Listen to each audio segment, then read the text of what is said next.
Welcome to Reverent and Rebellious, a safe space for faith-based conversations on the things that nobody seems to want to talk about these days. We are reverent, we value truth, we elevate scripture, but we are also rebellious. We shatter myths and we destroy dogma, so jump in. Join us, Logan, Pat, and me, the brother Peter, as we get reverent and we get rebellious. What's going on? Everything's going on. I'm telling you what, I've been running And gunning. fast and hard. Let me tell you, good Lord have mercy. We've got a whole lot of new listeners, watchers, viewers. That's some good, some really good ones. We did. We kind of messed around in a hornet's nest apparently with our last episode. Now, some of you, because it posted later than usual, are probably just watching this right now. So pay attention to the comments below. They're very spicy, very juicy. Yes, yes, it's some good ones. And actually, speaking of comments, we'll go ahead and tell you right now what we would like for you to do. While you're tuning in, hit that like button, hit subscribe, hit the follow button if you're listening on Spotify or Apple. Yes, follow. And leave us 5-star ratings on there. Yeah. And yes, whatever you're watching on, Apple or YouTube, comment and let us know your thoughts on there. We did have some really interesting. I got off the hook because, there's not yet any on Spotify. But Pat has some interesting comments to read off of our YouTube. Yeah, we probably won't read the whole thing because a couple of them wrote a whole book. One dude literally wrote a book. He was big mad. Yes, he was upset. So our first one comes from This Old Helmet. All right. Okay. Interesting. It says the Bible allows for owning other people as property, beating them, and passing them unto your children as inheritance. It's a disgusting book. Oh, there you go. There you go. Tell us how you really feel. I was going to say the same. Yeah. By the way, This Old Helmet, actually, if you look at the entire trajectory of the Bible, God accommodates the culture of the day, which has always included slavery in every culture that you can imagine. But if you look at the trajectory of the Bible from the Old Testament to the New Testament, God is always at work to mitigate that and to lessen the effects of it and to clearly state through the teachings of the prophets and of, by the way, Jesus, that this is not ultimately the way things should be in the kingdom of heaven. So there you go. And I know this is one of the things we were trying to address in the episode is that, is there slavery in the Bible? Yes, it's everywhere. Yep. Yeah.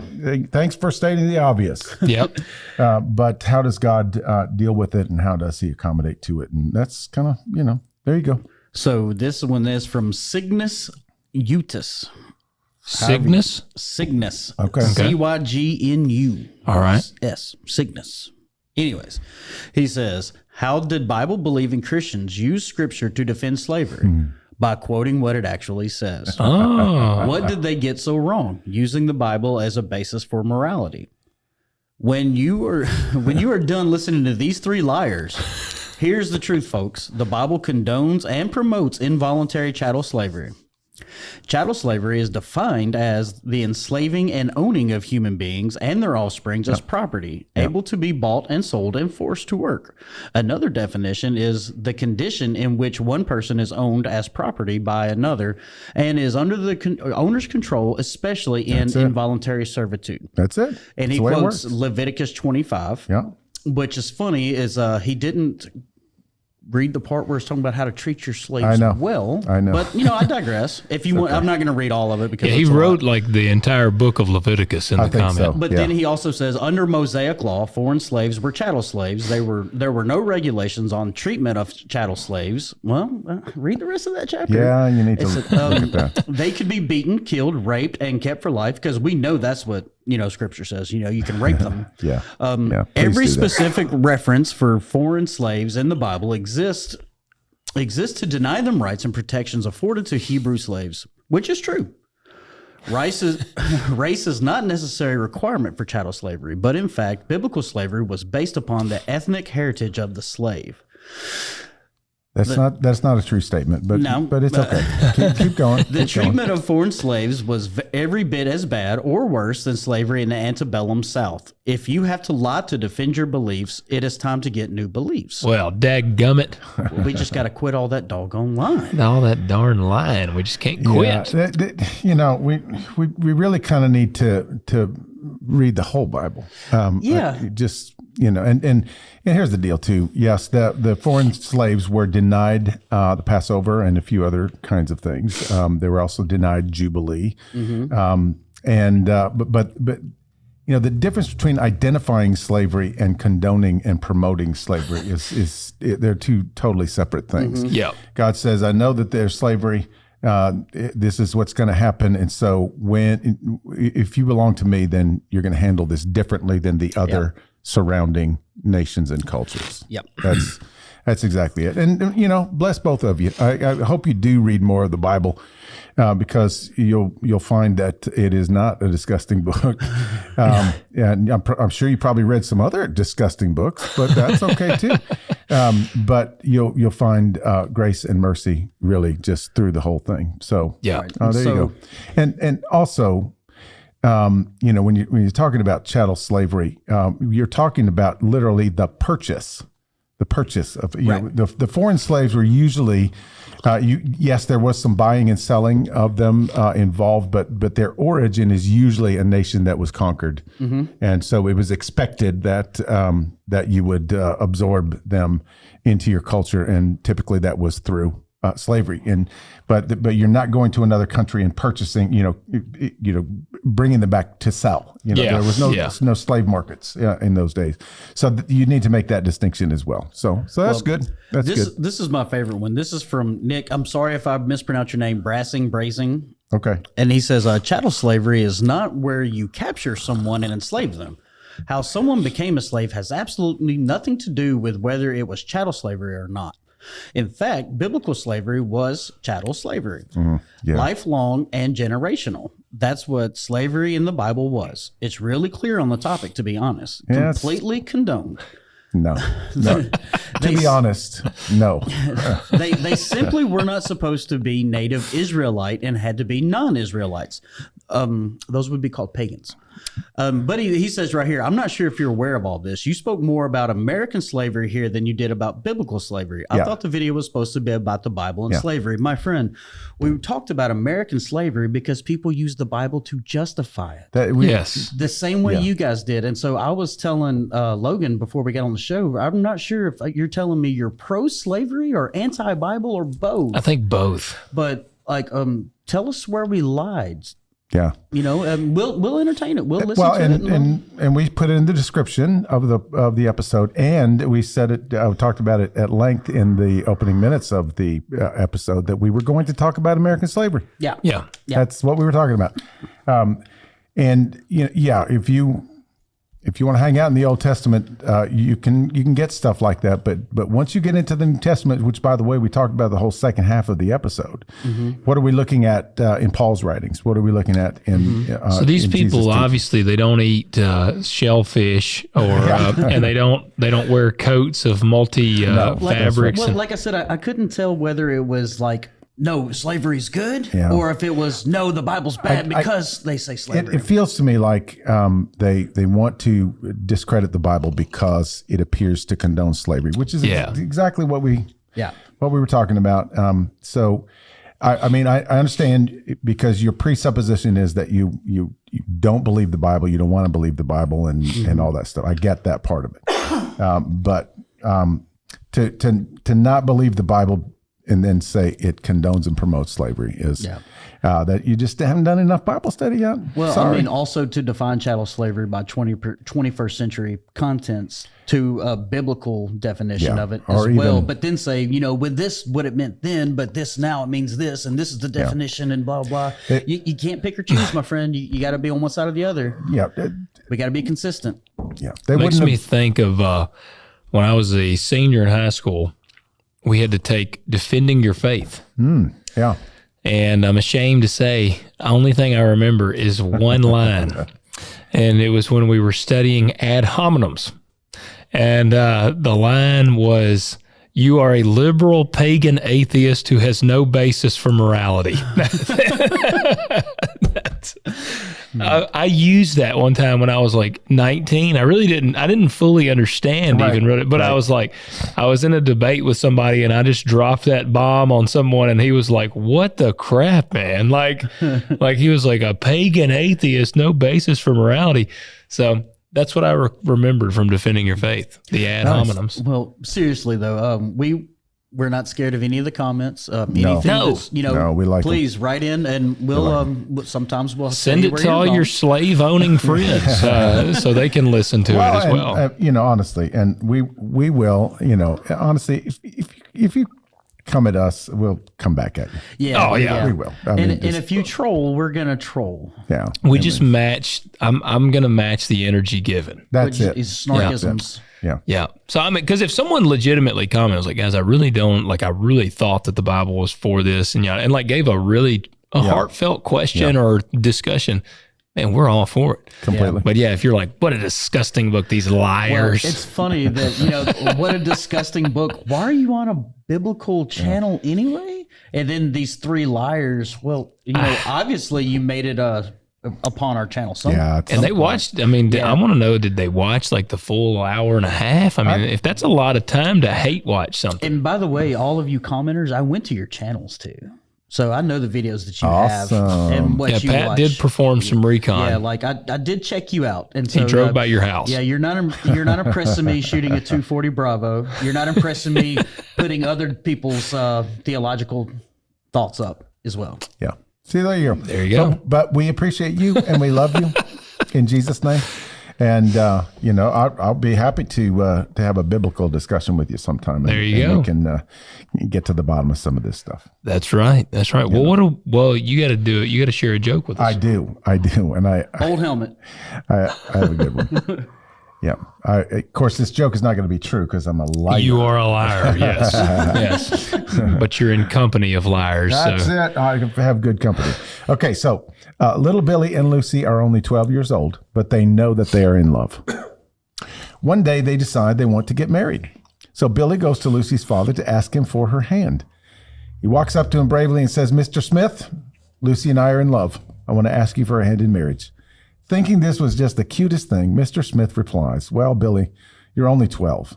Where will you two live?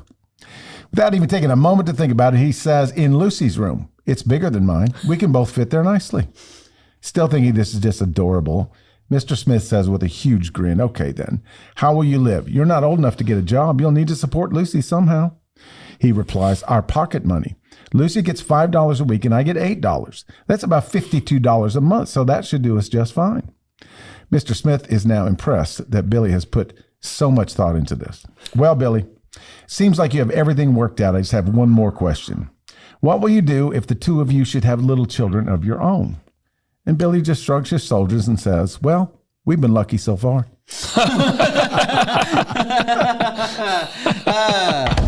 That's good. That's good. Doesn't sound so cute anymore, does it? No, not adorable at all. They go to public school. Oh, man, that is good. Great. That is good. So, well, what are we talking about tonight? Tonight, you said the word off air, and I don't even know what it means. I know. Yes, we are talking about the Inquisition.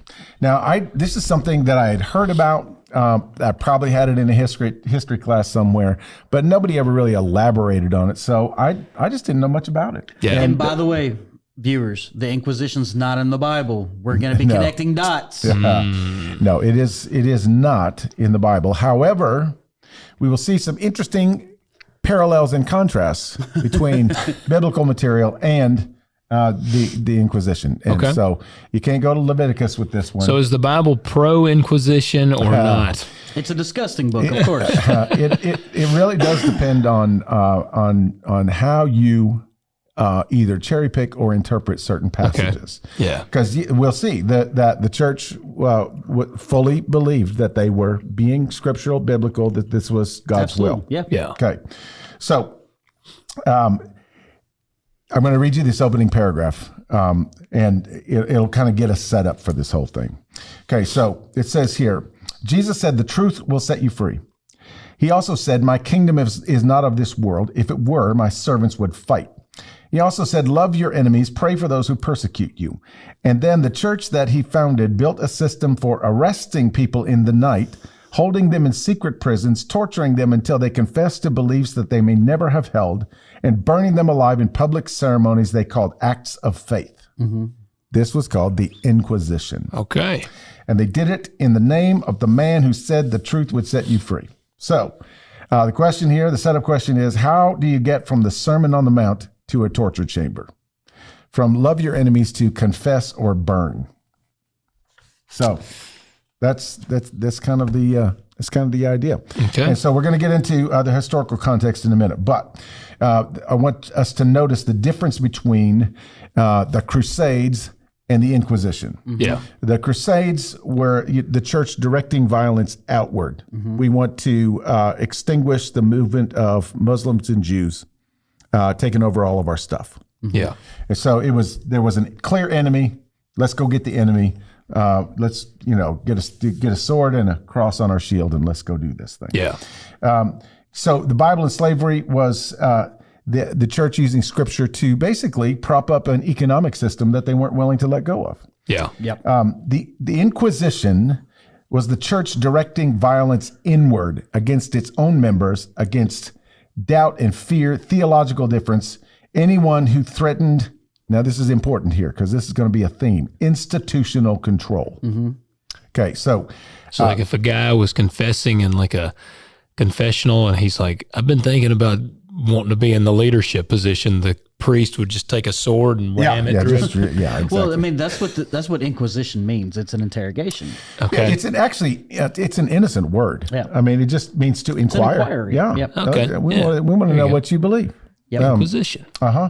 And we'll see how it all kind of got started. It became an official department of the church, Gotcha. of the Roman Catholic Church, which was just known as the Christian Church in that time, because the whole Reformation hadn't happened yet. Yeah. It was universal. In fact, we'll see that the Reformation sort of rescues the situation, shall we say. Okay, so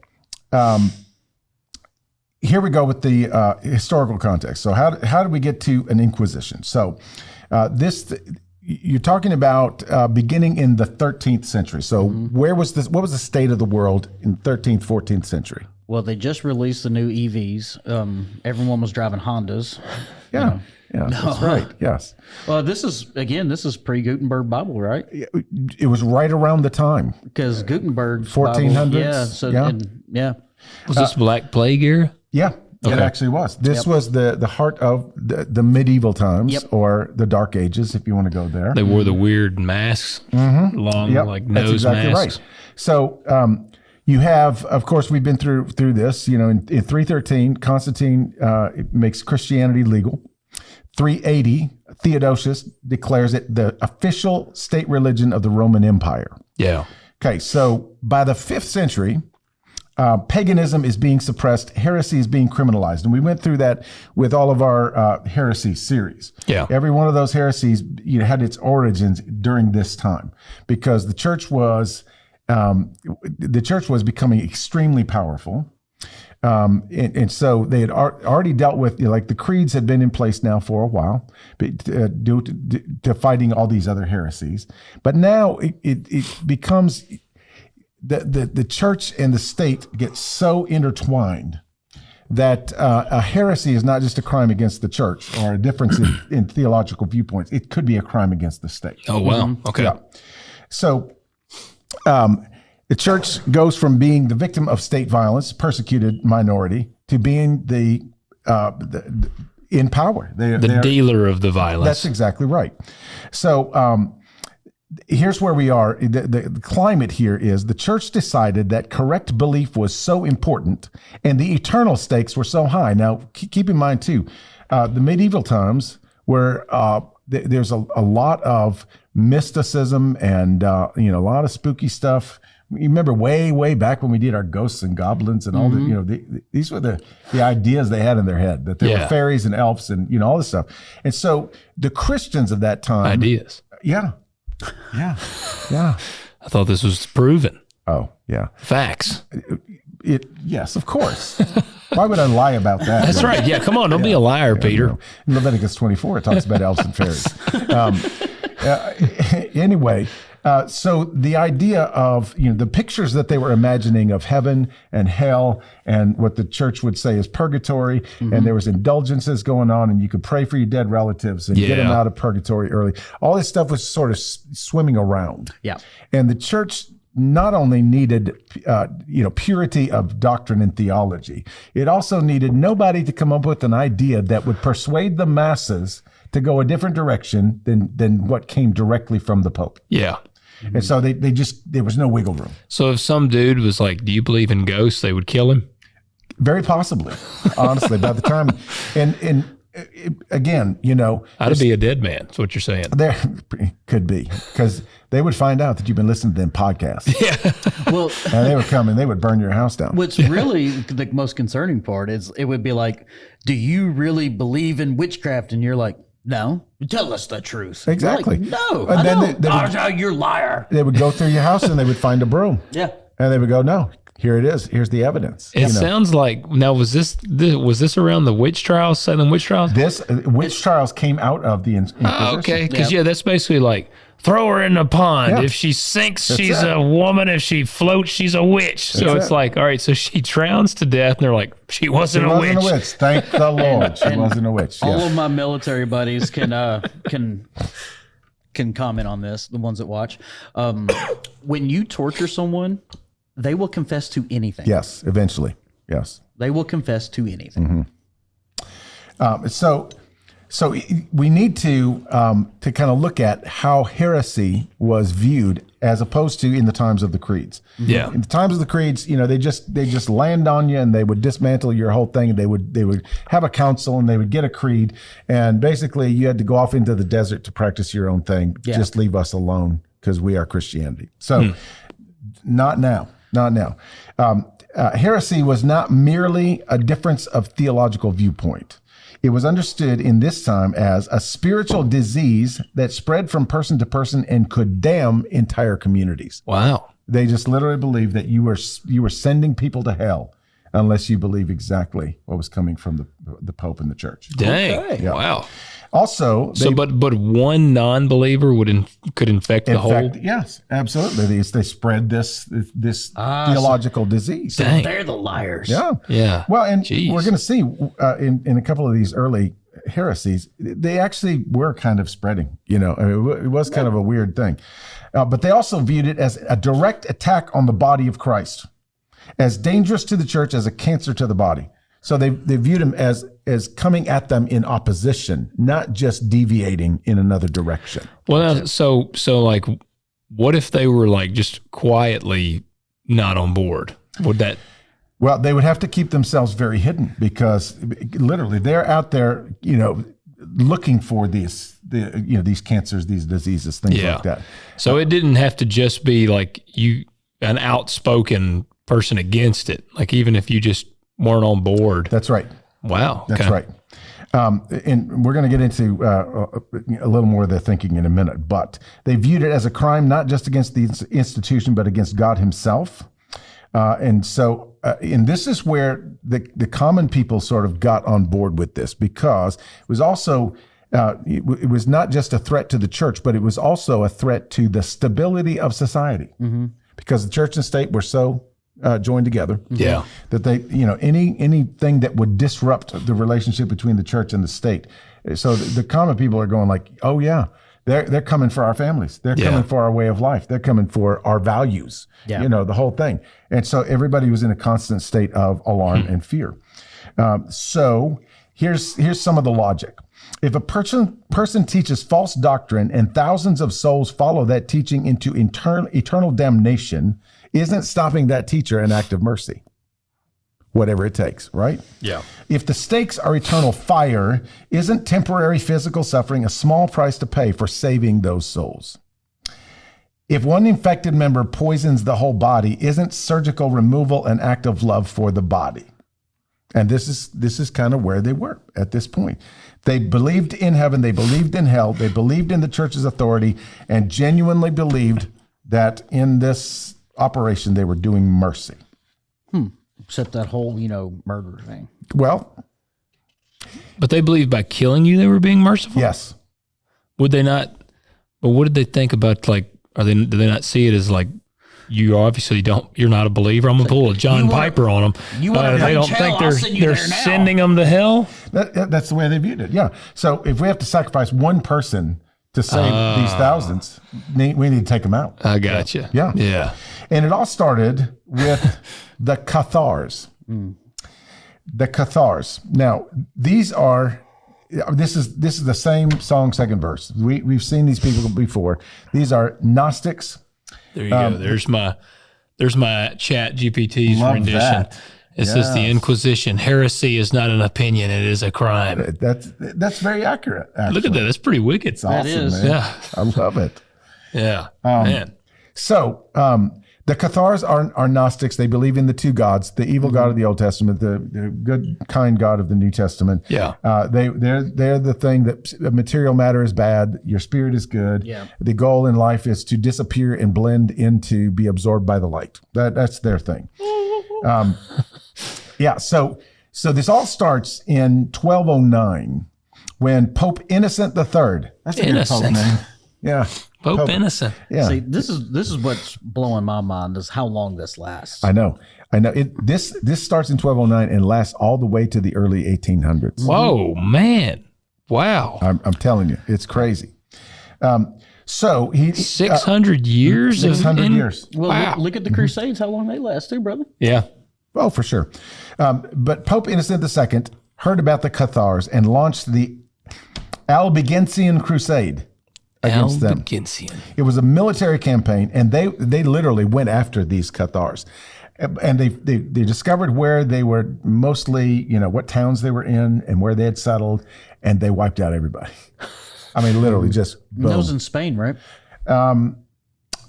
I Or was don't it know. Germanic spot first? I want to say it was in France, but I could be wrong about that. So they'd kill everybody. Yeah, they just wiped them all out. And so then they said, we can't tolerate this. We can't go through this again.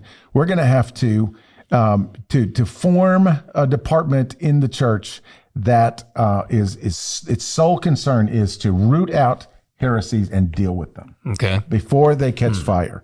And this was the Inquisition department. And they don't go to these people and be like, you need to repent, brother.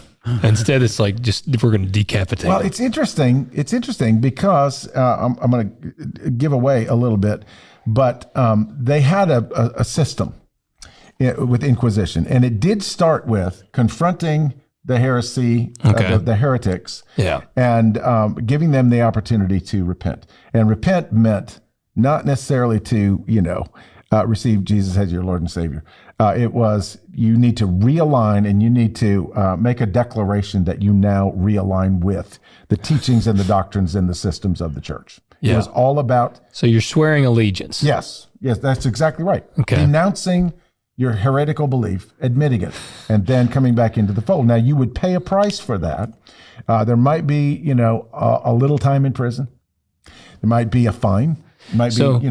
At the end of the day, this was not about your walk with Jesus. This was about the power of the church. It really had become well, and think about this. We did a whole series of episodes on the Reformation and all that. Yeah. This was what the Reformation was countering, was the ultimate authority and power of the church. Yeah. Because the power led to the corruption, which led to the indulgences, which led to the misrepresenting Scripture and the whole thing. And this was going on at this time. You don't think God condoned this? Well. So this He already condoned slavery. You don't think he would condone the... This was really close to the Vatican. This was northern Italy and southern France. Okay, I figured France was in there somewhere. Okay, so the Inquisition was established partly to mop up what the military campaign left behind, because these Cathars they were widespread. Yeah, it was a movement. I think what I was reading is that they killed almost to 1 million of them. Wow. What's weird about this whole thing, Pat, is you can't trust almost any of the numbers. Yeah. Because over the years, the church has tried to diminish the numbers. The secular population has tried to increase the numbers. I like this this swing that it has in here. Yeah, it's either 300 or 3 million. We don't know exactly what it is. It's just really hard to trust the numbers completely. Yeah, it's between 200,000 and 1 million. Yeah. That's a pretty big gap there. That's about a million. Yeah. It depends on who you talk to, honestly. But it was a lot of people, and this kind of killing just is, I think it's bad. Yeah. I'm Yeah. I pretty mean, sure if it was 100 of them, that's they pretty should have bad. captured them and sold them as slaves. That's right. They should have done that. The Pope called it ad extirpanda. That's it. It means to eradicate. Yeah, that's it. Get them out of here. Cut it out. So then there were the Waldensians. The Waldensians were a reform movement founded by Peter Waldo. Where's Waldo? He's with the Waldensians in the 12th century. Now, this is a weird thing because this is where it begins to go off the rails because the Waldensians are not Gnostics. They're not mystics. They don't have the wild female prophetesses that are doing strange things. Kind of things. They are definitely not getting naked. They're putting clothes on. Yes, they are, absolutely. So are they like who are the people that, dang, I'm drawing a blank. The ones that, they wear the dresses that cover up all their ankles and they like never cut their hair. Oh, no, it's not quite like that. In fact, the main point of the Waldensians is Peter Waldo rejected the hierarchy structure of the church. He emphasized voluntary poverty. He thought that anybody could preach. Anybody could preach the gospel. You just had to have a heart for it and maybe a calling. And he also promoted a horror of horrors, actually translating the Bible in your own language so you could read it yourself. So put my own spin on it.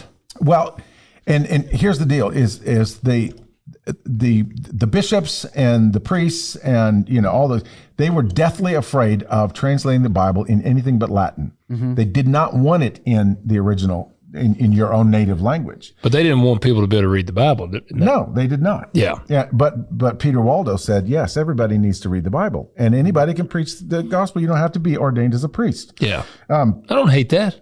I don't hate that either. And they were literally trying to live like the apostles. That was their goal. And so they were condemned as heretics because of their preaching without the authorization of the Pope. That's crazy. You're condemned as a heretic for what? Reading the Bible. Preaching the gospel. Yeah. It's like, well, why would we not want more preaching of the gospel, Yeah. So they were not false doctrine. They were unauthorized ministry. Oh, my goodness. Yeah. See, this is where it starts to shift a little bit, right?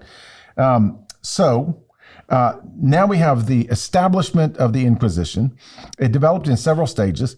So Pope Lucius III in 1184 issues the decree Ab Andolendum requiring bishops to investigate heresy in their diocese. Okay. So apparently they found some because in 1231, Pope Gregory IX establishes the Papal Inquisition, appointing Dominican friars as inquisitors with authority that transcended local bishops. So now we're getting into, it's like... So they could do the killing? Well, they could do the inquiring without consent of the bishops. I was going to say, I'll be darned if I'm going to get killed by a man with the haircut of a friar. You know what this reminds me of? It's the Gestapo. This is exactly what we're looking at here. It does have a Gestapo vibe to it. Because they could come in, and even if the bishop said, no, you can't go into that neighborhood, it's like, no, we're the Inquisition. We can go anywhere we want. And so they could usurp the authority of the bishops. So, and here's in 1252, Pope Innocent IV, this is the ad extirpanda, formalizing, this is important, formally authorizing the use of torture in inquisitorial proceedings. That seems, I feel like that's pretty common for a church. Oh, for sure, yes. Torture people. Yeah, well, we got Peter does that now. If he needs some new baptisms, he just tortures them a little bit. I torture everybody just by getting up on the stage every week. Logan, you do it every Easter with Rise My Love. I love it. I love it. That's torture that needs to continue. So then this all culminates, it reaches its apex, shall we say, in 1478. Now, 1478 is just a few years before 1492. Who sailed the ocean blue? Hey, Christoph Columbus. And who did he do it in the name of and under the flag of? Remember? Christian faith, wasn't it? Yeah, it was Spain. Do you remember the king and queen at that time? Victoria? No. Ferdinand and Isabella. Oh, Isabella. man, Yeah. I do actually remember I learning know. that. It rings a bell when you hear it, right? does, yeah. It did me too. Which is odd, as Christopher Columbus's portrait looks like he's Isabella. It absolutely does. Yeah, it looks like a chick. It completely does. This is 1478. Maybe he was a tranny. Pat. Now this is funny. Pope Sixtus. Pope Sixtus. Sixtus. That sounds like a Western character. That's his name, Sixtus. Sixtus the Fourth, which is kind of confusing, honestly. Sixtus. Fourth. He should have been the sixth. Yeah, that's what I'm saying. Sixta the sixth. Okay, so Sixth. we're going to talk about the Spanish Inquisition. Okay. A little bit more detail, but you need to know that the Spanish Inquisition was requested by Ferdinand and Isabella of Spain, and they were intent on making their nation a pure Christian nation. Okay. So they took it a step further. It wasn't just eradicating heresy; it was inquiring about whether or not you profess to be a Christian. Yep. And this is where it got pretty ugly. Jews, Muslims. Yes. Is exactly. this all like, do you think that it comes from initially, does it come from a good place or no? I think it comes from a place that they thought was a good place. Yeah. So it could almost be, there's a common thread here where not with slavery, but with the Crusades, where we said that maybe the initial idea had some merit, but the execution was very poor. Look, no matter what throughout history, is anytime you see an authoritarian that does not have any kind of oversight, bad things happen. Yeah, that has free reign. Yeah. Period. It's going to become corrupt at some point because humans are corrupt. Yeah. Until Jesus comes again, we are corrupt. And it's always going to happen that way. Yeah. So a couple of things about this that we'll dabble in a little bit, but when a heretic was convicted, even if they weren't killed, even if they were put into prison, they lost all of their possessions, and their land and their possessions went to the inquisitors, to the Inquisition. What? Really? Yeah. Wow. That seems kind of like So it's like, hey, man, Motivation to find you guilty. you look like a heretic. yeah. And then you can torture him, and then you can exact. Yeah, that He's sets got up a little 8 horses? little Yeah, you're motivation very there. That this is where it really gets dicey. Yeah. But then we get the auto de fe. That is a Portuguese term for act of faith. Okay. And this became like I don't remember the battle cry for the Crusades, what they said, but it became their slogan. God wills it. Yeah, that's it. Yeah. That's it.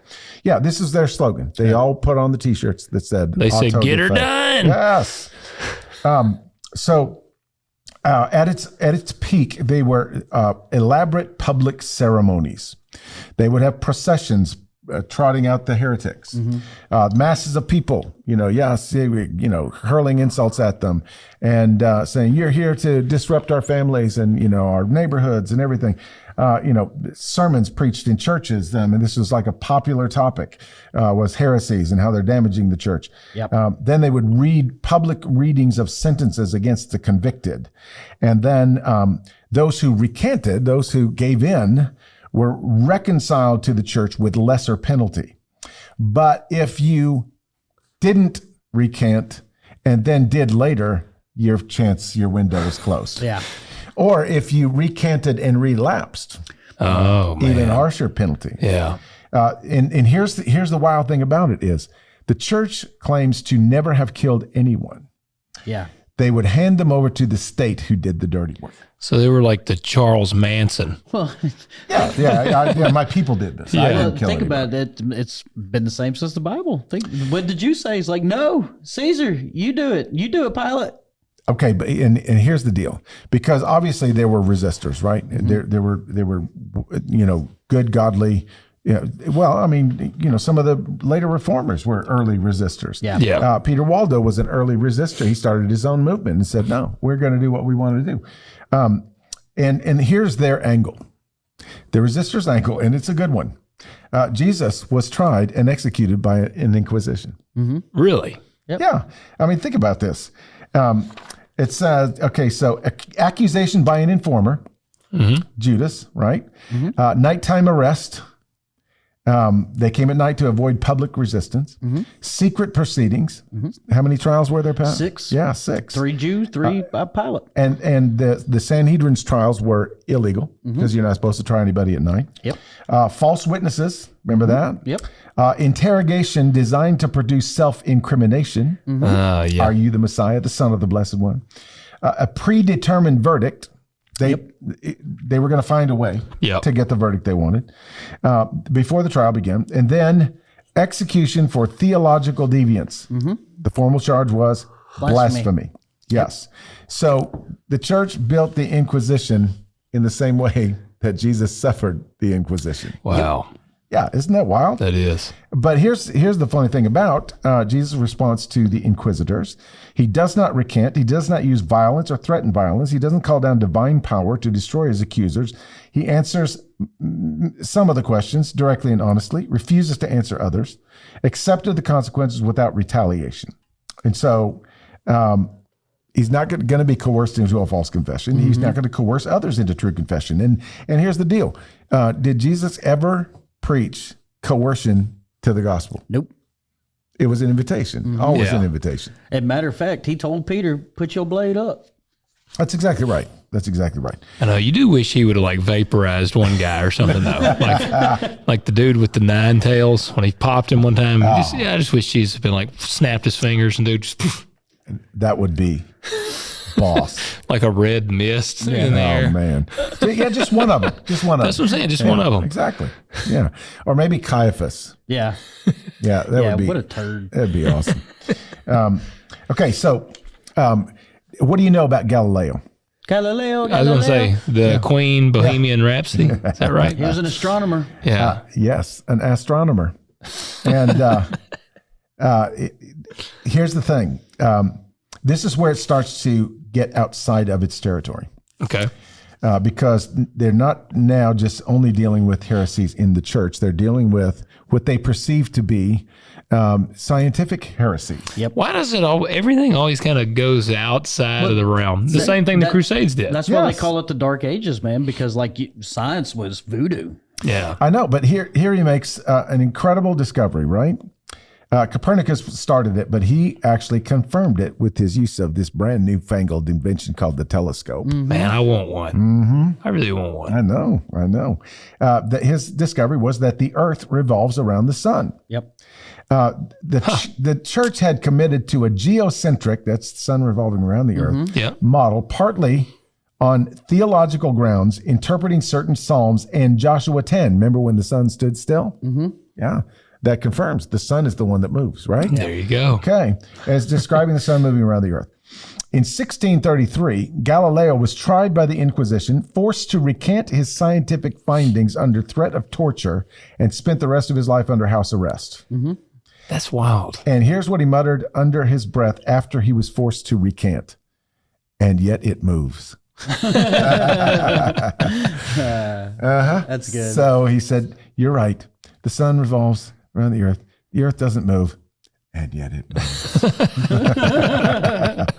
Yeah. So now, it becomes very obvious that it's more about institutional authority and control. That's what I was as I'm thinking about that, I'm like, this has nothing to do with faith. Well, still, Like it does not have to do with his faith. Well, I just want you to think about how much history changes the narrative on us. Like Columbus set out to prove that the world wasn't flat, right? And that same year, guess what was invented?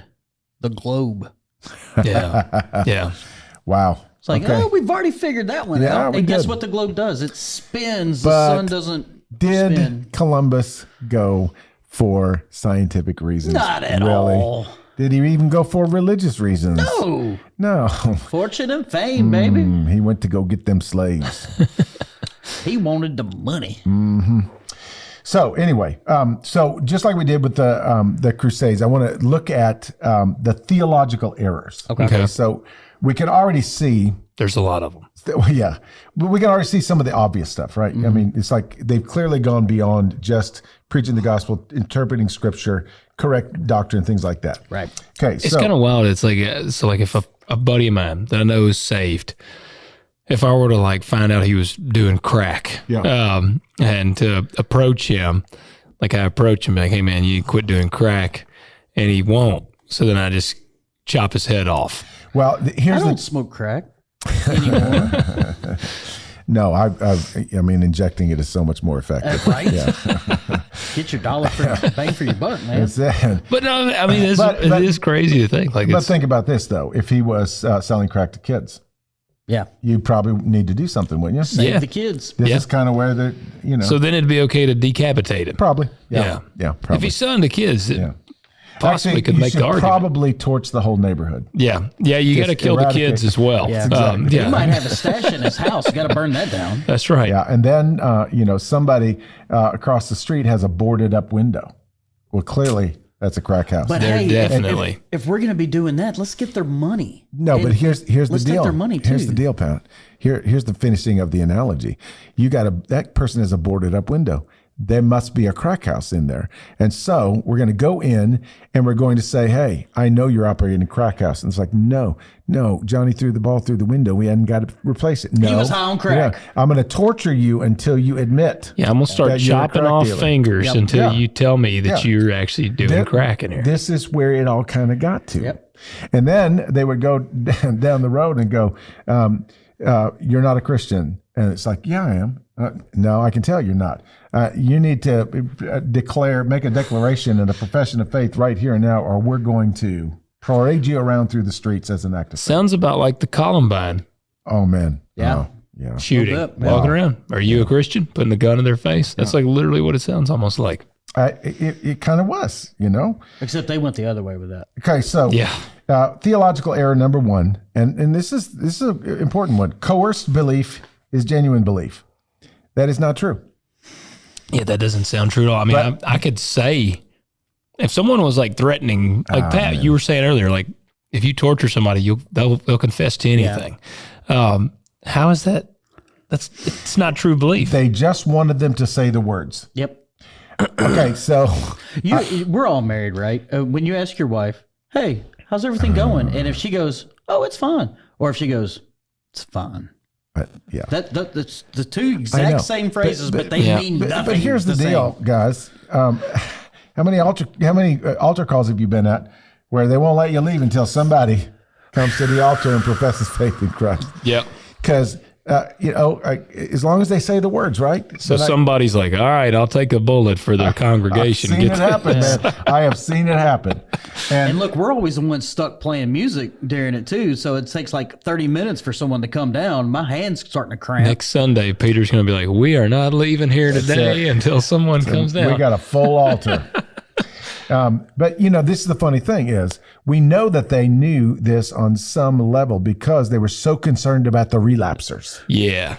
It's like, well, if you could relapse that easy, then did you just get them to believe? No, you did not, And also these people doing this as well, if they didn't do their job, maybe they needed to be inquised. No, we don't want to go that far, Pat. They're already ordained righteous people, right?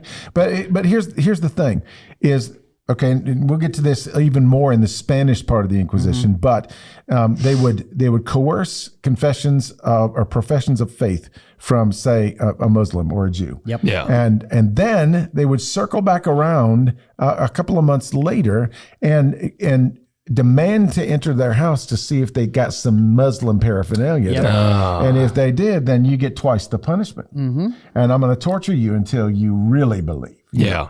I mean, and that's what a weird way of thinking. It is. So theological error number 2 is that the institution owns the truth. This was the biggest corruption that Martin Luther and those early reformers identified. They it's like whatever the Pope says.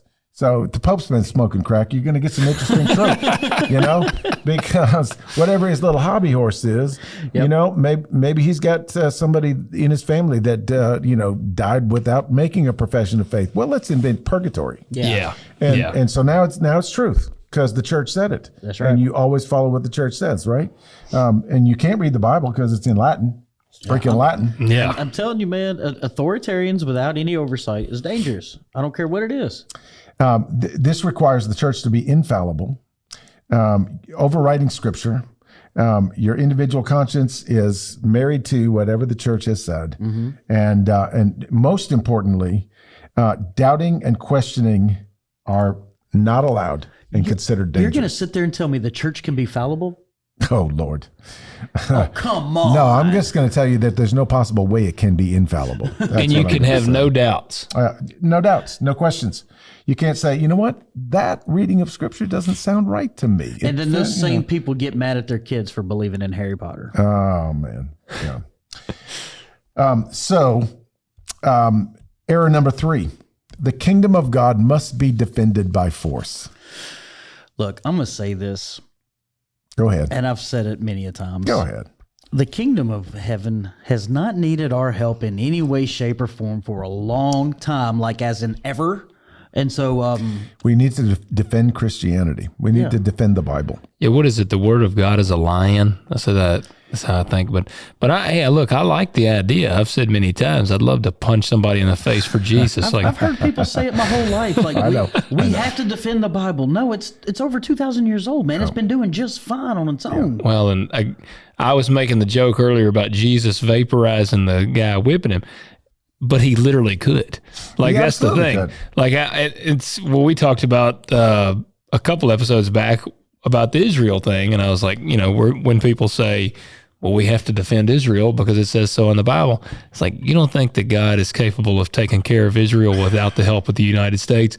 Like, and I'm not trying to rile people up, but I'm just saying, God is literally the creator of the universe. Yeah. But here's the deal. It's at the end of the day, our faith, I don't care how you want to talk about it, which denomination, any of it, it's a choice, right? Like you either choose to believe or you choose not to believe. You choose to follow Jesus or you don't. Well, that depends. Some of our friends would disagree. John Piper would like a word with you. He would. Well, your heart is awfully hardened down there, Pat. Well, here's the deal, though. Is if I have to force you to believe in what I choose, did I really choose it? Yeah, and not only that, I need you to believe it too. Not only that, but you have to. I'm going to force you to believe my version of the truth. Yes. Yeah. That's the biggest part of it. Yeah, that drives me banana sandwich, man. Yeah. And that's okay. So let's think about the parable of the wheat and the tares. Remember that one? Yep. What did Jesus tell them to do? Don't try to pick out the tares because you're just going to ruin the wheat. Yeah.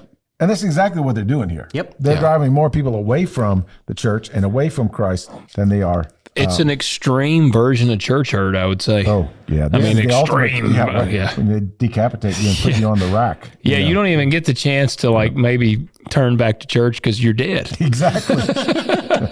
But they've done it as an act of faith. And mercy. Yes, a mercy to all the other people that you might infect.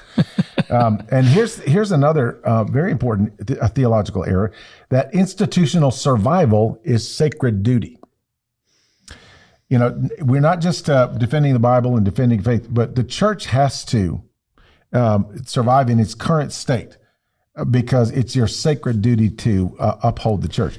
Is that where they use the verse where Jesus quotes, what does he say?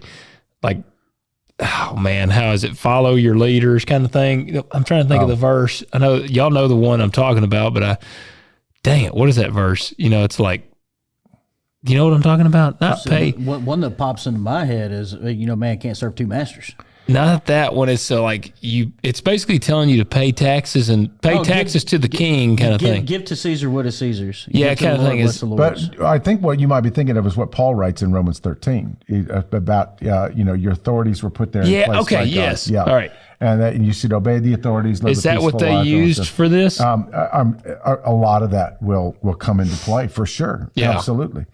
But then the fifth error is the end justifies the means. Now, this is an error that we deal with constantly today. Yeah. And we've got some interesting dynamics happening in the church world today, even, and we're thinking that the end justifies the means. Even if you think of what could be perceived as positive things, yes, we need to put a live roller coaster on our stage because people that will draw people, and once we draw them, then we can preach the gospel. We got to them.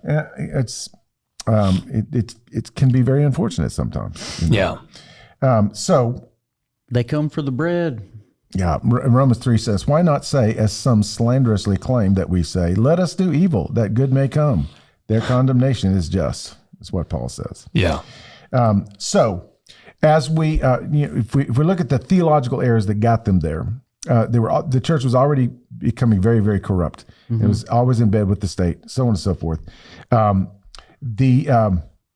We can look at the after effects of what happened here. Sure. Because what happened was the Inquisition may have begun with some religious fervor in the beginning, but it quickly became not about religion. It quickly became more about politics and the state government. And power, man. Power. Yes, exactly. We talked a minute ago about the property of convicted heretics was confiscated. Mm-hmm. I didn't realize this. It was split between the church, the crown, and the inquisitors. Yeah. See, that's just a dangerous thing there because, it's like, man, this guy's got a lot of stuff. And keep in mind, too, this traveled the globe. Like, this was not local. No, it was not. It was, you know, we all know the Spanish Inquisition, but it found its way into Americas. Absolutely. Like I said, the witch trials all came out of this practice. And accusation was proof. Mm-hmm. Yeah. If you were accused, then you had to guilty until proven innocent. That's exactly right. And torture was not just a tool for obtaining a profession. It was also for gaining names of other people. Mm-hmm. And so if you're being tortured and they're going to give me 10 names and I'll you're quit. Just like, Frank, Jim, Billy, Bob. Peter, That's exactly right. Yeah. And here's the other deal. If you are a newly formed, let's say, government department, in this case, the church department, mm-hmm. you need to be self-sustaining, right? Mm-hmm. You can't be, draining money from the church coffers, right? So you're going to do anything you can to keep the department running, to keep it flourishing. Yeah. So you might have to harvest some goods from somebody. You got to justify your existence. Let's put it that way. So look at all these heretics we're finding. Yeah. Mm-hmm. Yeah.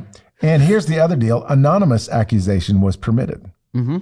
So if you have... I can think of a couple people I would nominate right now. That's exactly what I'm talking about. Yeah, if you had a beef against somebody, you just slip a little paper under the door. I got a name in my head right now. I was going to say, even if it's not a beef and you don't get any of their stuff, what if they're your competition? Completely. Yeah. You know what I mean? Oh, yeah, you got the new donut shop down the street. Oh, you look like you might be a heretic. Mm-hmm.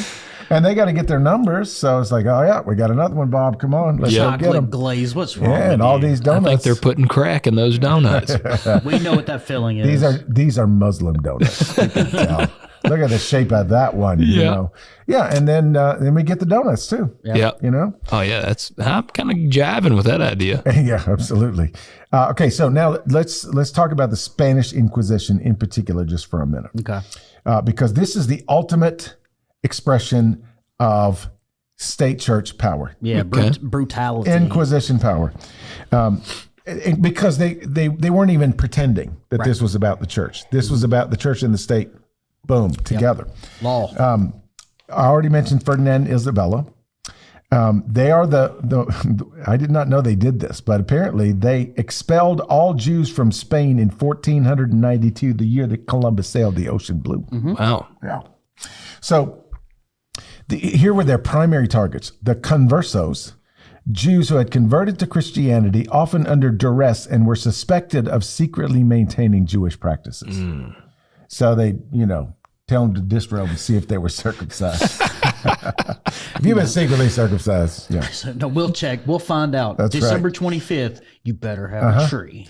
And then there were the Moriscos, which were the Muslims who converted to Christianity under similar pressure. Yep.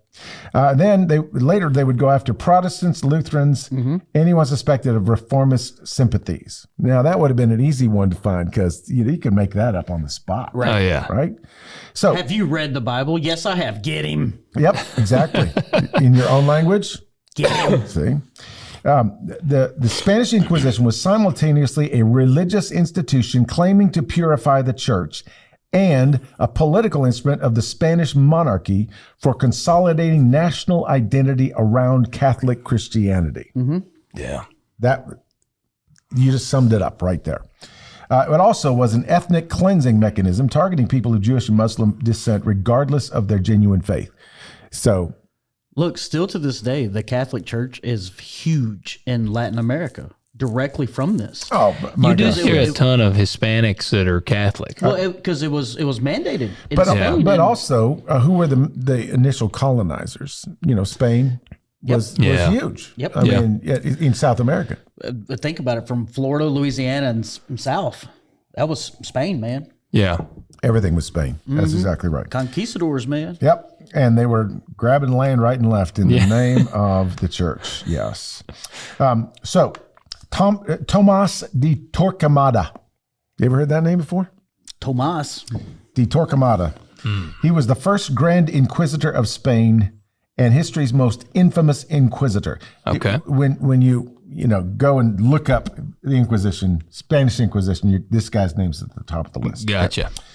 He was the Gestapo, honestly. I mean, they were cruel. I was gonna say, like, have you ever seen Inglorious Bastards? I know you haven't, Peter, but it's a Fritz. I would That's who I never was- watch a movie with that name. That's who Come I was on, just man. thinking Yeah, of it's- when he comes in and eats and Yeah. the people are under the floor. Yeah, but Juhata? That's Yeah. not me. You ought to watch it, Peter. You would enjoy it. Okay. Yeah. All right. Well, when I made a vow that when I am 82 and finally retired, I'm going to have this long list of, and I'm just going to sit and watch movies. It's just one right after the other. You got to do it. I'm going to. So I'll put that on my list. It's a blasty blast.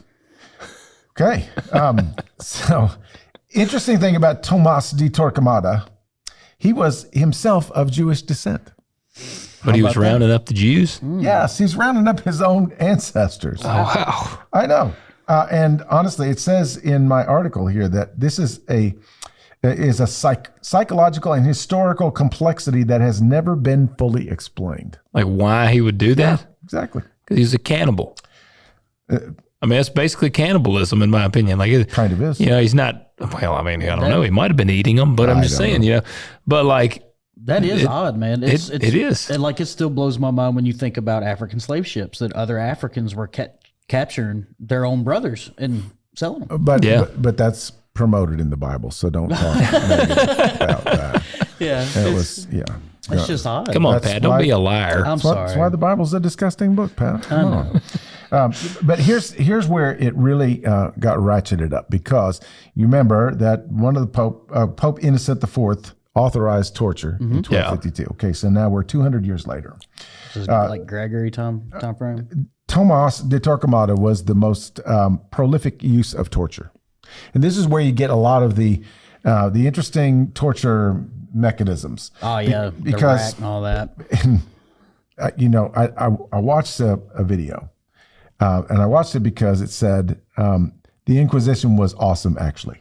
Okay. Yeah, It's a cool title. yeah, and so basically, I mean, this 25-minute video was all in favor of the Inquisition. How it is misrepresented, and it's it was really a good thing, and they were all doing the right things, and this is one of the things he talked about, the torture. The torture wasn't really that bad, and Your algorithm's jacked up. no, it is by now. I promise you.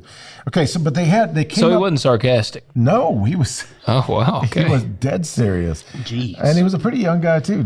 Sounded to be like in his 20s or early 30s. What kind of torture methods were some they would use? Okay, they developed a handbook. All right. And this guy was saying, see, it was very simple. They developed all these policies. Okay, so first thing is torture could not draw blood, Okay. so they invented the rack. Does that really stretch you? Yeah, Okay. yeah, stretch you until you're about ready to pump. Mostly dead. Mostly dead and a lot taller. Yeah, they used the rack on that Princess Bride. Yep, they sure did. It could only be used once. For how long? Forever. And this is what they would do. They would finish torturing you. If you didn't recant, then they let you go home, and they would continue the session.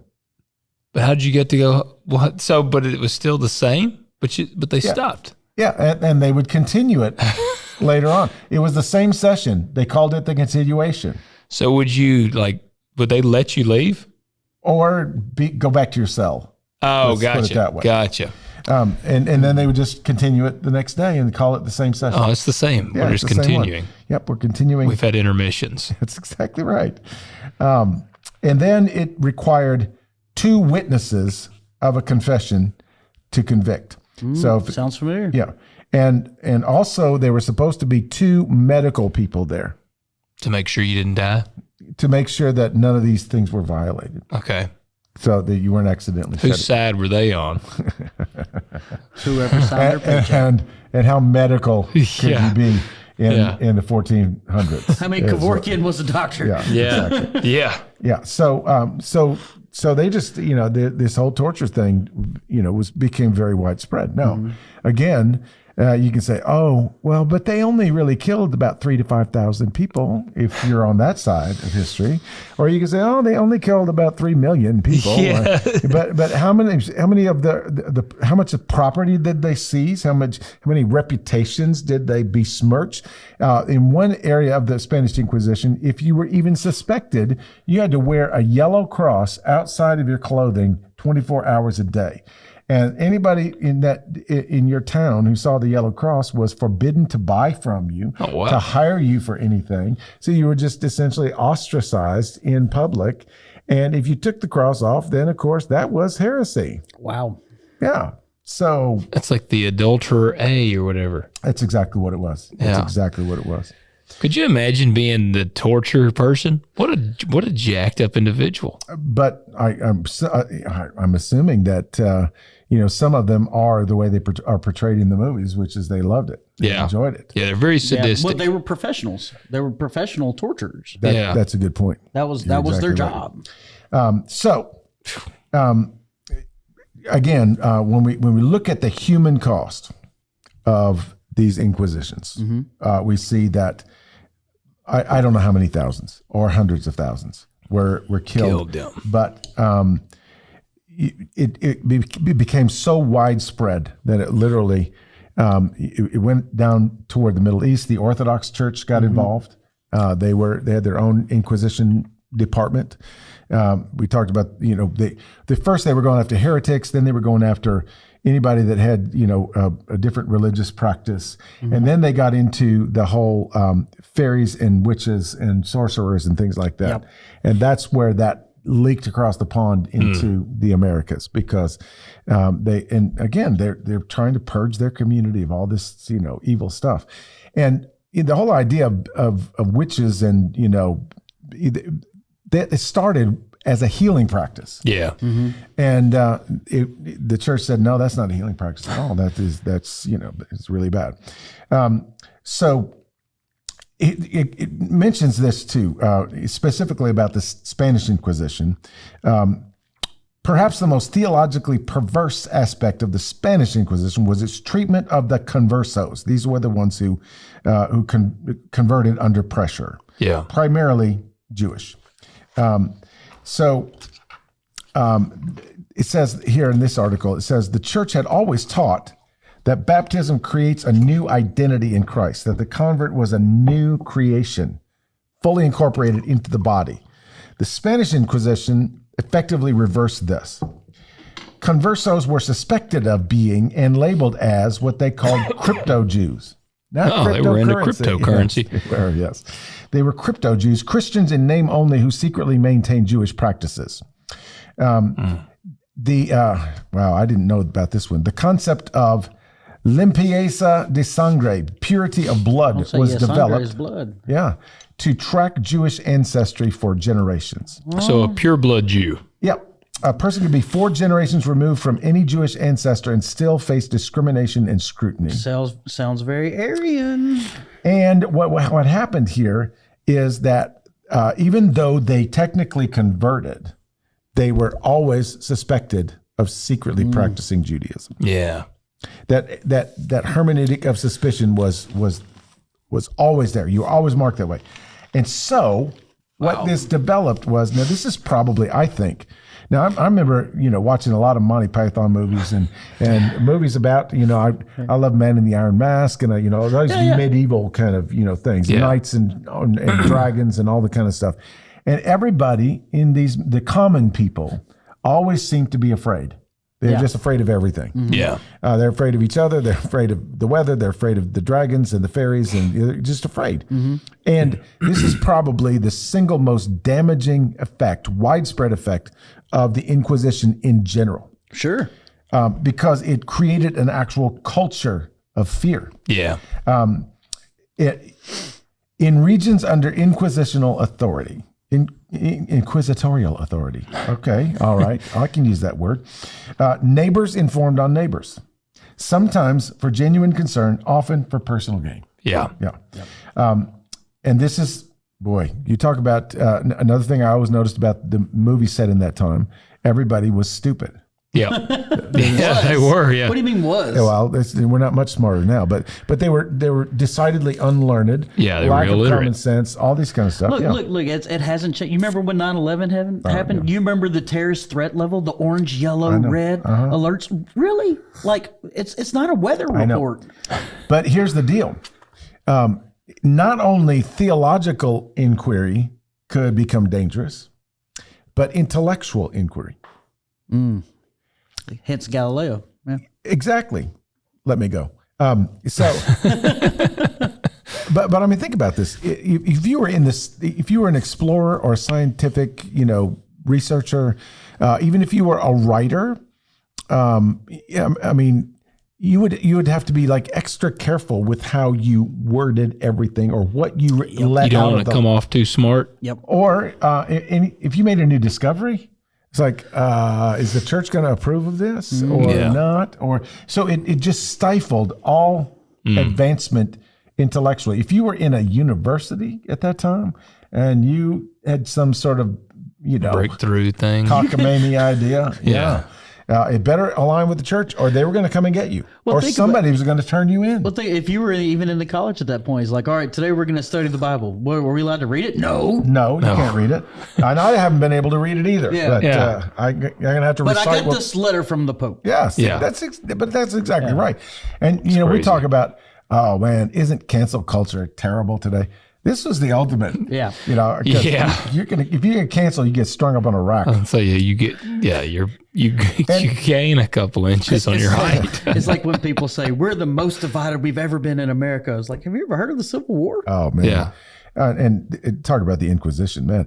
And here's the deal, especially in the Spanish Inquisition, but also in Portugal, France, all these areas, when they talk about the act of faith as a public display, like the whole town would turn out for these things. And they would go, oh, that's the heretic. Oh, that's the other heretic. Oh, I always knew she was a heretic. And it would be a form of entertainment for them. So that's like, it's making me think of in the movies when they're like walking the prisoner through the crowd, they're like throwing tomatoes and rocks and stuff at him. Yes, exactly. Kind of like Jesus when he had to make his, also hurling insults at him. To your point earlier, too, where you said everyone's living in fear, right? Yeah. So you parade these people through. If I act outraged, that means I'm on your side. Exactly. You're not going to come investigate That's exactly me. right. Yeah, burn them. Yeah. And so then they would set up these burning stations and the whole crowd would go, let's do this. And so then the state official would step in, light the things, and they would all stand there until they were just, and can you imagine? Just watching somebody get burned up. What that smelled like? I was just going to say, have you ever smelled burning flesh? I have not. I'm my own. I've smelled my own. Man, it's not pretty. It is disgusting. I got branded when I was in high school, and I could smell it. That's not good. Yeah, this is not just singeing your hair on the barbecue grill. No, it's not. Man, but I can't imagine. And so think about this. If you wanted to have, a quiet time or a prayer time or a family worship service in your home, people go, oh, I know what they're doing in there. They're practicing witchcraft and sorcery. Yeah. Dang pagans. I knew Corey Asbury was a pagan. And think about this. The sacramental practice of confession, grace, forgiveness, very important in the Catholic Church, could become a source of evidence for the confessor. If you had not been doing that or something? No, if you confess them. They came in and confessed that they were a heretic.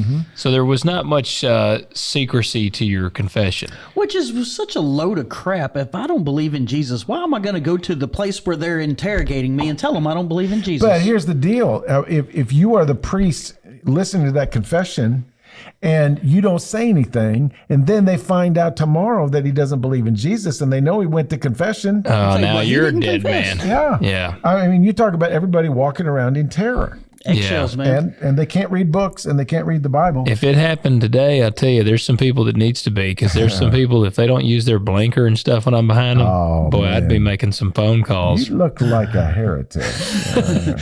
Yeah, only a heretic wouldn't use a blinker. Or that lady that, like got fired up when I met her on the road in the tractor. Yeah. Oh, she'd be burned at the stake. You would call the heretic hotline. I wouldn't even have, I'd have just sat there in the tractor and called right there. I'd have been like, absolutely. I know where a heretic is right here.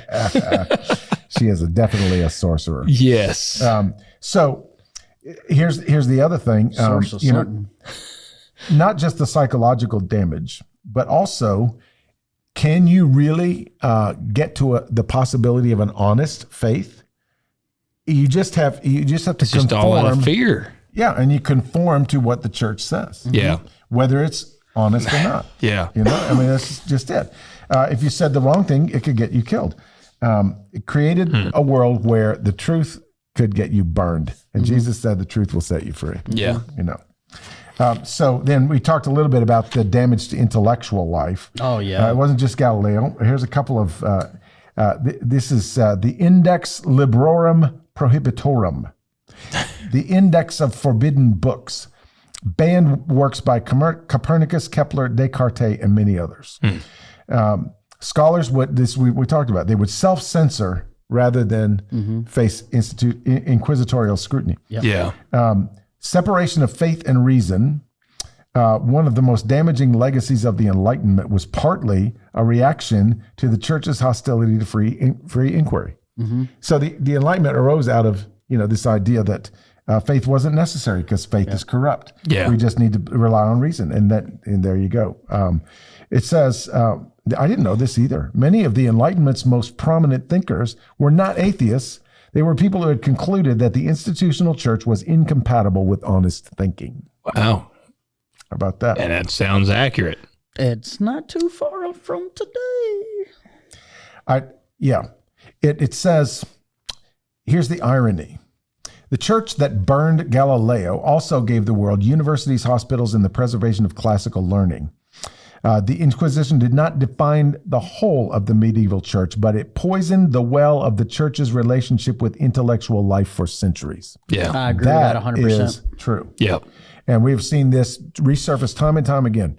We talked about the holiness movement. We talked about the fundamentalist movement. We talked about Pentecostal movement and how in its early days, they basically discounted anything intellectual altogether. Yeah. You don't need a seminary degree. You just need to open your mouth and let the Holy Spirit fill it. And on the 8th day, God invented the bolt action rifle so man could fight Tyrannosaurus Rex and the homosexuals.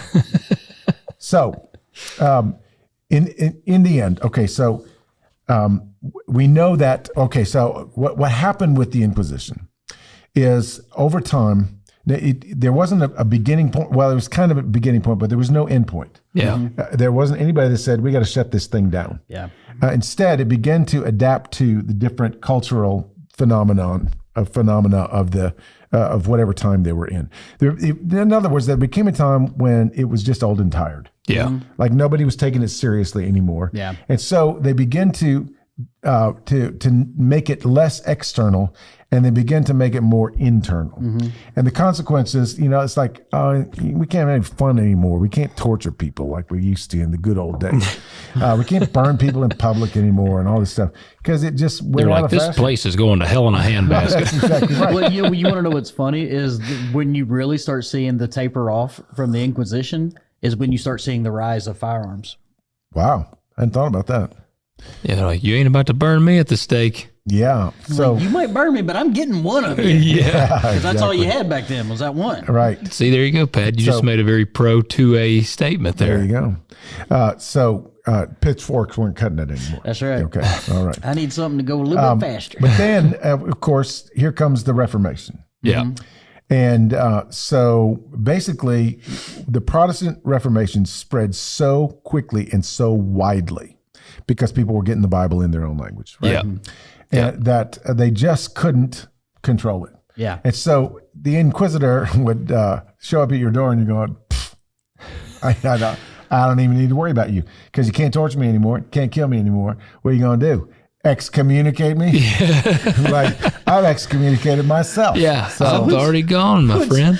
What's funny, I'm sorry, this tickles me, but in 1600s, they got about as American as it gets. It's like, no, I've read my own Bible, boy, and, I got this here pistol that says you ain't going to ask me no more questions. Yeah, you Smith used to have a shield with a cross and a sword. I got a Bible and a gun. Yeah, it's like Smith and Wesson have my back in this household. Yeah. Mess with the flock. Get the Glock. Get the Glock. That's exactly right. And as we know, the Reformation wasn't perfect. It wasn't complete. Right. A lot of weird stuff came out of it. But the one thing it did was undermine. It was necessary. It absolutely was necessary. Yeah. Because the church had a stranglehold on everything. Now, the church was still in bed with the state, but nobody took it nearly as seriously anymore when all the priests found out that they could get married after all. Yeah. And it's like, that's a very powerful incentive right there to become a Protestant. They had ways of filling their spare time then. Yeah, exactly. Yeah. And then the influence of the Pope became less and less around the world. It still is very, very influential in the Catholic Church itself. For sure. Yeah. But it's like, no, I'm a Protestant now. I don't have to listen to I was going to say, man, that's one of the things I get tickled about. Like, I'll see on the news, it'll be like, the Pope has said so-and-so, and I'm like, I don't care. Good for him. And usually I'm like, half the time when I hear what he says, I'm like, well, I don't even agree with that. Well, he's from Chicago, so when's the last time we listened to anything out of Chicago? The interesting thing about it is the Inquisition failed to do what it said it was confident that it could do. It didn't stamp all this stuff out. Yeah. Who'd have thought? Yeah. The Waldensians survived. They are still a church today, headquartered in Turin, Italy. Okay. Yeah, they outlasted the whole thing. How about that? Yep. The conversos, the Jewish converts who lived under permanent suspicion, maintained their identity, their faith, their community across generations of surveillance and terror. Galileo was forced to recant, but the earth still moves. I feel like this is the end of a movie when you get like the buddies and and it's like the song Don't You Forget About Me starts playing. Yeah. And it's like Galileo went on to be burned alive. That's exactly. You get all those captions. I love those. I love those. The Waldensians are still going strong today. 3 years later, the Pope realized that he ran out of toilet paper and died of dysentery. Exactly. Yeah. And then what's his name exploded on the John? What was that? Arius? Yes. Arius. After St. Nicholas punched him in the nose. Oh, yeah. Okay, so the Inquisition lasted 650 years. They had a good run. Until it was officially dismantled. Was it 1839 or something like that. But can you imagine that the Roman Catholic Church still that's crazy having a Department of Inquisition in the early 1800s? Yep. I just don't know how in the world it lasted that long. Man, well, we're in my mind, like I said, and I'm a little bit of a historian buff. And for me, it's like, they're like, yeah, well, little Friar John there's going to show up, there's a little bowl cut. And he's like, yep, we're going to question these guys. And I was like, hey, you do realize they got guns now. Yeah, exactly. It's like, oh, well, we might not get them to the stake. Yeah. And then the 1800s, like, oh, they got more than one shot. Yeah. Oh, yeah. Then that Gatling gun thing came along. Oh, and all you got to do is turn a crank, man. Yeah. It's like, well, maybe we should shut up. Yeah. So what I want to know before we shut her down is where do we see these kinds of Inquisition parallels in our world today? Oh, social media, man. Yeah. On YouTube being called liars. Yeah. We don't mind being called liars. No, but no, seriously, the Inquisition now, like today, it's you're tried in a court of public opinion, and everything's a scandal now. Everything, because like the internet never forgets. But think about this, Pat. How many? We're talking about church world now. Mm-hmm. How many either denominations or churches or mega churches or non-denominational churches? How many of them feel like they are very certain that they have the best version of the truth? All of them. I would say pretty much all of them. Yeah.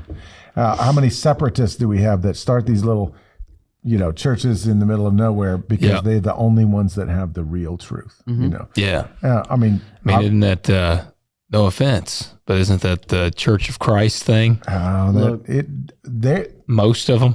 And I'm also going to say this too, is if you are that sensitive that you will get butthurt really easy over someone challenging your opinion on something, I won't even, because most times I won't even say, no, it's this. I'll say, well, what about this? Let's think about this. Let's talk about it on this end and this end. Yeah. And if you were that offended, did you really believe all that much in what you were telling me? Is if I can just ask a question and you crumble. Yeah. And it's okay. Change my mind. Tell me why you got there, how you got there. And Change my mind. if neither one of us are going to change our mind, then let's just shake hands and be done with it. Let's talk about the next thing. Yeah. Yep. Let's just Next. talk about Leviticus 24 if we want to. Well, I'd like to have that conversation. Probably not going to change somebody's mind, but at least But then we also see, the church getting in bed with political power. Oh God. And I don't know why we still keep wanting to do that. Yeah. It hasn't worked for anybody. Man, y'all know my stance on it. Break down the word politic, poly, many, tick, a blood-sucking parasite. I don't get down with politics, man. But politics just means a framework in which you live. It's a structure. The church is a politic.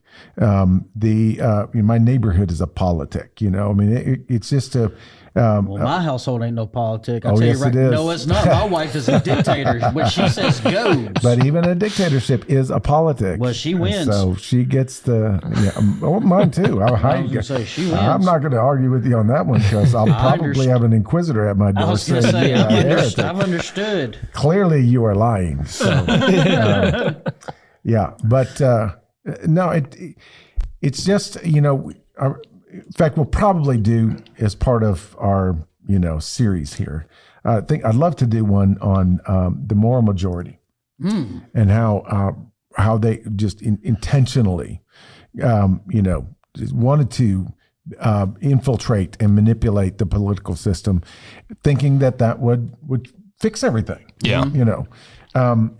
What we will find out if we do that episode is that there were some sinister motives behind all that had less to do with cleaning up the nation and restoring its Christian values and more of protecting some things that they wanted to protect. We're kind of running around that rail one more time in this world we're living in now. And we may do an episode on that too. But, it kind of gets people's hackles up just a little bit if you try to shoot down their hobby horse a little too much. And so we don't want to just intentionally be subversive or confrontational or we're not we did one on slavery and we probably got a few more lessons than we would normally, but we're not here to agitate. We want to be honest in this series, just sort of critiquing our own. It's important to say where we've gone off the rails. And I think so, yeah. It might be important to say where we're going off the rails now. And I think it's also interesting, too, this is something we might want to do as a side note, is how long it takes for bad ideas to filter out into the rest of the world. Because, America, they were about 100 years late to the Inquisition. Yes, absolutely. But yet, the Americas, bless you. Thank you. The Americas continued the after effects of the Inquisition for a long time. Yep. Yeah. And I would love to, I don't think these statistics would be available, but I would love to just kind of get a read on how many people from the European nations came to America to escape that. And then got here and we're like, oh no. I know. But we do know that, when we did our series on denominations, we do know that that whole people groups of people with like-minded beliefs about Christianity migrated to the U.S. Which wasn't the U.S. yet, to America, just to escape all of that. The bakers, the Quakers, the candlestick makers. Absolutely. The Puritans, some of the odd Baptist strains. Yeah. And so I wonder how much of it had anything to do with the Inquisition. I'll bet you there was something. I've never thought about that now, but I'm going to say at least some of it probably did. Well, it's funny too, is because we always act like people coming to America was a one-time event. You know, like the first ship happened, and it kept happening for to this day. You know, do you think when they were pulling in here that they had Neil Diamond playing "We're Coming to America today"? Because Neil Diamond is that old. Sorry, rest in peace, Neil Diamond. Oh, he did that, didn't he? Yeah. I forget that. Yeah. I know. We won't disrespect the dead. We will just disrespect dead music. Oh man, I ain't gonna disrespect no Neil. What's I used to jam that song for Marcy in Blue Jeans. What's that song? Forever in Blue Jeans. Forever in Blue Jeans. Yes. Man, that's a classic. Oh man, classic. I just always think of Saving Silverman. I love Saving Silverman. Yes. Sweet Caroline. Bum, bum, bum. There you go. Pat refused to do it. I used to open up my second set in hotel lounges with Cracklin' Rosie. I've had to play that freaking song so many times. I'm over it. Well, Which one? Sweet Caroline. Oh, come on, Pat. Get on board. Where's your spirit of fun, Pat? Exactly. With Metallica. Do you know? Here's something very interesting. Do you know that Neil Diamond wrote the song "Red Red Wine"? Mm-hmm. Really? He did. He also wrote "I'm a Believer." Yep. Wow. So did he just wrote them to sell? I mean, he just wrote them, and the Monkees heard one, and then honestly, he recorded "Red Red Wine" himself. It didn't do anything. He never released it as a single, and somehow this white British reggae group got a hold of it, and UB40, and it became IB63. So and they made a big hit with it, and it was awesome. I remember when it first came out, it was like it was horn section, the whole nine. Yeah, it's just a great piece of production work.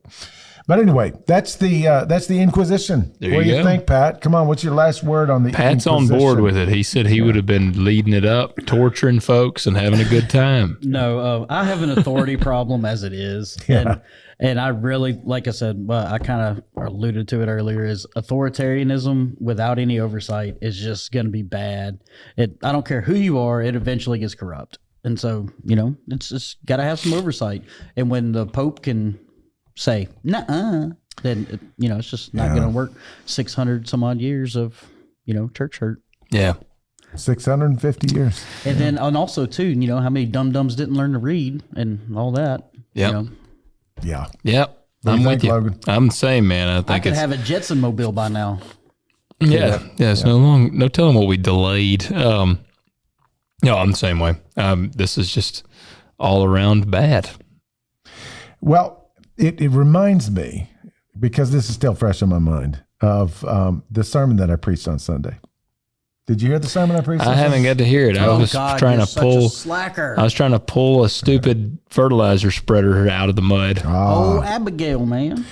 Yeah, we looked at the story of Abigail in 1 Samuel 25, and the point that I made at the beginning of the sermon was the main character in 1 Samuel is David. Yeah. Mm-hmm. The second main character is Saul. Sam. Yeah. I was going to say Samuel. When Samuel comes sandwiched in between both of them. Those three dominate 1 Samuel for sure.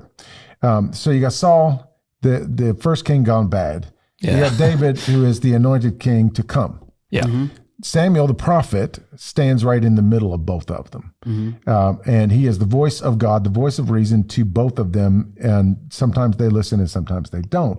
But Samuel's always there. Mm-hmm. And everything that Samuel says is from the mouth of God. Yeah. So the first verse in 1 Samuel 25 is, then Samuel died. Yeah. It just says it. And that's supposed to communicate what you think it ought to communicate. Yeah, What's going to happen? Voice. The gloves are off. There's no guardrail. And so what does David do? I'm going to kill him. He gets insulted by a fool. Literally, the man's name means fool. Nabal. Nabal, yeah. And instead of going to have a reasonable conversation with them. He saddles up and loads up and arms 400 men. Say, get all the guys. Yeah. We're going to inquire some stuff in And him. you know, you've heard the phrase, never bring a knife to a gunfight, right? Oh, yeah. Well, David's got a gunfight in mind. Yeah. And Nabal has no gun. And so he swears an oath by the living God that by morning there will be no male left in that household. I mean, it's like, He's fired up. yeah. He ain't playing around. What's the phrase about the Lamentations? Come on. Hear the lamentations of their women. What's the whole phrase though? You got to crush your enemies, see them driven before you, and then hear the lamentations of their women. That's exactly what he's going to do. Yep. Now, every commentary that you will read, I was going, nah, David was he was overreacting. It's like, why? Because Samuel was dead. Mm-hmm.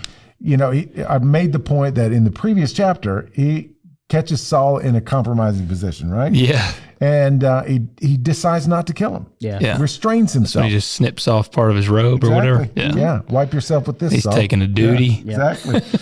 And why did he restrain himself? Because he was going to have to answer to Samuel. Yeah. That was the Lord's anointed. Yeah, and Samuel was very, it was Samuel who anointed him. Yeah. It was also Samuel who anointed David. So who is David to say who gets to be the anointed one or not? Right. It's not his call. Yeah. But after Samuel's dead, it's like, man, all this pent up energy is coming out today. I'm just saying, though, if I was in the bathroom relieving myself and someone popped out later and was like, look what I got, I'd have to go right back in there. I know. Yeah. Okay, let me have it. Yeah. Cut another piece off. I really need to. Yeah. Ruh-roh. I know. So this is what we get with the Inquisition, and I have to say this was one of our most educational for me. Yeah. Because I've seen the Mel Brooks movies and the Monty Python movies and all this stuff about the Spanish Inquisition and all this stuff. I never really paid much attention to it. Same way. Here's the But Inquisition. this is a pretty significant thing. Yeah, It's pretty it is. widespread and pretty, shall I use the word ubiquitous? Ubiquitous. And see, and it's kind of the same principle with people coming over to America. Like people think, oh, the Spanish Inquisition, it was this finite period. Man, it was 600 years, bro. There was Yeah. a lot. It It was, was a lot. almost a millennium. So, Well, we want you guys to do a few things for us. yeah, so we're coming to your house. Yeah, so we're going to lead an inquisition after you. We want you to hit that like button, hit subscribe, leave us those ratings and reviews, and hit the follow button. And if you want to leave a negative comment, just feel free. Go Do for it. it. Do it. It's no big We deal. ain't scared. If you're a wiener head, we'll be one right back. That's it. And we want to have these conversations, and we want you to wrestle with some things. That's part of why we do what we do, because we want to be reverent and faithful to Scripture, but we also want to challenge some things in a rebellious way. That's right. So if we knocked out a couple of pillars from your firm foundation, let us help you put them back together again. We would enjoy that. So comments, yes. Comments and subscriptions and reviews and likes and thumbs ups and all the stuff is good. And we'll continue this work together because we love having you involved in these discussions with us. So there you go. There you go. See you guys.